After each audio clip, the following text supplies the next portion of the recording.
જય માતાજી મિત્રો, સ્વાગત છે તમારું વ્લોગમાં. આજે આપણે આવી ગયા હતા હસભાઈના ઘરે પતંગ ચગાવવા માટે. આયુષભાઈ પતંગ ચગાવતા હતા અને આલી બાજુ હસભાઈ પણ પતંગ ચગાવતા હતા. હસભાઈ બધાને હાય હેલો કરી દો, રેડી કહેવાય લ્યો. અને આ આપણી પતંગ જો એલી બાજુ ચૈગા રાખે. અમે તો લેતા હતા પછી ગીતની મોજે મોજ હો.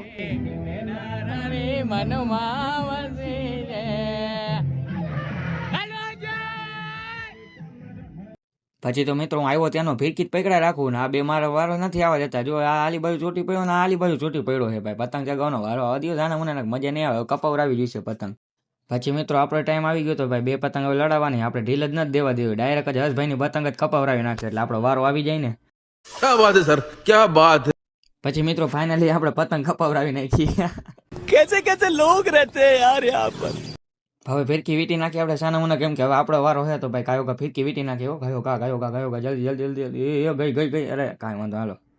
પછી તો મિત્રો આપણે આયુષભાઈને ફોન પકડવા દઈ દીધો હતો ને આપણે પતંગ ચગાવવાની કરી દીધી ચાલુ, ને એમાં આપણે ચાલુ કરી ત્યાં પવન જ પડી ગયો. પણ કાંઈ વાંધો નહીં ભાઈ, તમારો ભાઈ કારીગર જે ચગાવી લે છે ને. આયો હર્ષભાઈ બિચારા ઉભા, કેમ કે એમની પતંગ કપાવરાવી નાખી હતી. અને આ પતંગ તો ભલે કપાઈ ગઈ, સ્ટોક બાકી ગાંડો ઘટે જ નહીં, ઉડે દો જ્યાં હોય સ્ટોકમાં.